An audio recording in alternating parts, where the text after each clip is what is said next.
Welcome to the CyberGuide for the exterior of the Thomas Jefferson Memorial in Washington, D.C. CyberGuides are portable companions that provide interesting information about notable sites and monuments around town. This CyberGuide provides information about the exterior of the Jefferson Memorial. Also available are guides for the Lincoln Memorial, the Washington Monument, and other notable locations. The Thomas Jefferson Memorial honors the third President of the United States. Raised during the Age of Enlightenment, a cultural movement that believed reason, analysis, and individualism were more important than traditional forms of authority, Thomas Jefferson's life featured the importance of the rights of the individual as a recurring theme.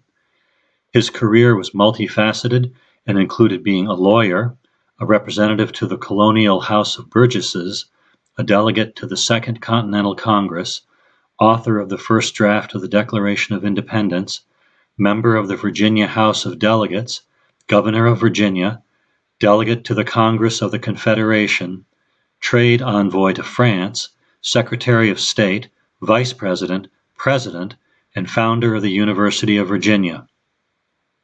He spoke at least 5 languages, collected thousands of books, studied architecture, and is credited with developing numerous inventions.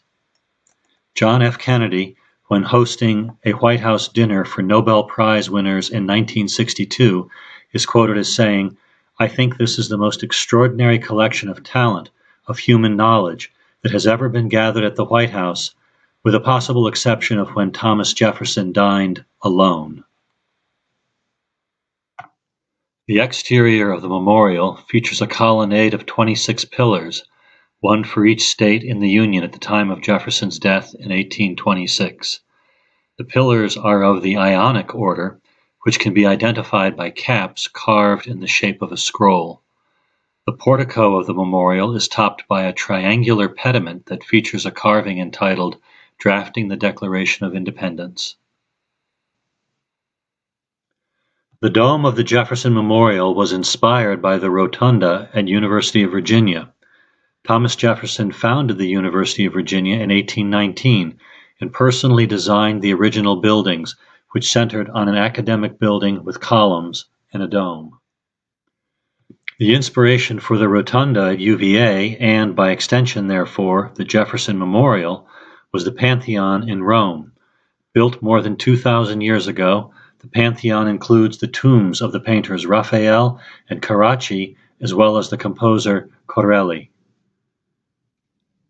The Jefferson Memorial is situated on the Potomac River tidal basin, a man-made reservoir designed by the Army Corps of Engineers to manage the impact of tides on the Potomac River. The tidal basin fills with river water during high tide and then releases the water into the adjoining Washington Channel to flush away silt and sediment. The tidal basin and the Jefferson Memorial are both surrounded by cherry trees, whose white and pink-colored blossoms are celebrated in the National Cherry Blossom Festival every spring.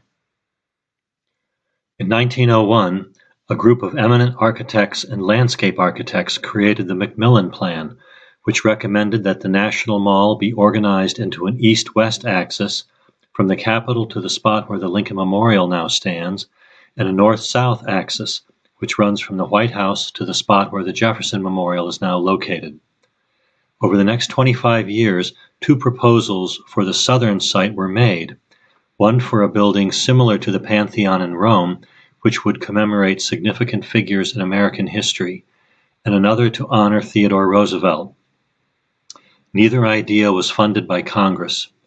In 1934, President Franklin Delano Roosevelt backed a plan to use funds from another building project in Federal Triangle, which, along with private donations, allowed them to start work on a memorial to Jefferson. Eventually, Congress appropriated the necessary money to finish the work. In 1935, John Russell Pope was selected to be the architect for the Jefferson Memorial. Pope designed several other buildings in Washington, including Constitution Hall, the National Gallery of Art building, and the National Archives building. Construction on the Jefferson Memorial began in 1938, but proceeded slowly, and the cornerstone was laid in 1939, 2 years after Pope died. The sculptor of the frieze on the triangle above the entrance was Adolf Alexander Weinmann, who was born in Germany, but whose Washington, D.C.-based sculptures include the Destiny pediment at the National Archives, the no longer in circulation Mercury dime 10-cent piece, and the interior of the Supreme Court building. In addition, when Penn Station in New York was razed in 1963, one of his eagle sculptures was salvaged and is now displayed at the National Zoo in Washington. We hope you have enjoyed this CyberGuide and encourage you to visit some of our other presentations.